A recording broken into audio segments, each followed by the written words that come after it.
Comscore नुसार आता isakal.com आहे देशातील नंबर 1 ची मराठी न्यूज वेबसाईट। प्रत्येक अपडेटसाठी isakal.com ला नक्की भेट द्या।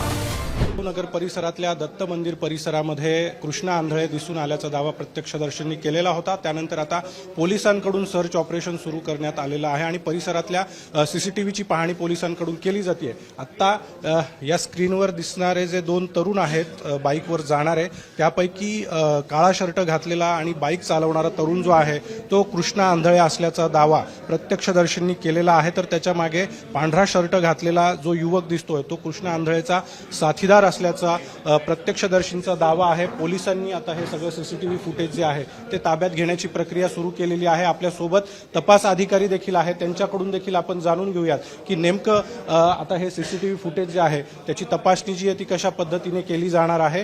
पोलिसांच्या तपासामध्ये नेमकं काय समोर येत आहे हे देखील पाहणं महत्त्वाचं असेल।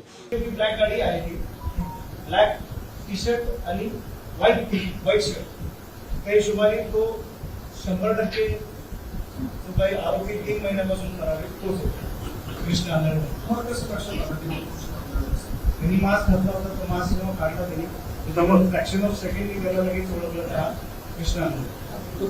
प्रत्यक्षदर्शी जे साक्षीदार आहेत त्यांच्या सांगण्याप्रमाणे आपण सुयोजित गार्डन या ठिकाणी फुटेज घेत आहोत आणि त्या पद्धतीने पुढे ते फुटेज सर्क्युलेट व्हायरल करून अशा वर्णनाची किंवा गाडी मिळून आल्यास आम्ही त्यांना डिटेन करण्याचा प्रयत्न करीत आहोत आणि आमचे पथके ऑलरेडी या अगोदर रवाना झालेले आहेत। त्या पद्धतीने गाडी टर्नवरती गेल्यानंतर कुठेतरी स्लो होते, त्या ठिकाणाहून सीसीटीव्ही फुटेज मिळून त्या वर्णनाचा किंवा तसा कृष्णा आंधळे वगैरे मिळून येतो का त्या पद्धतीने आम्ही पुढे शोध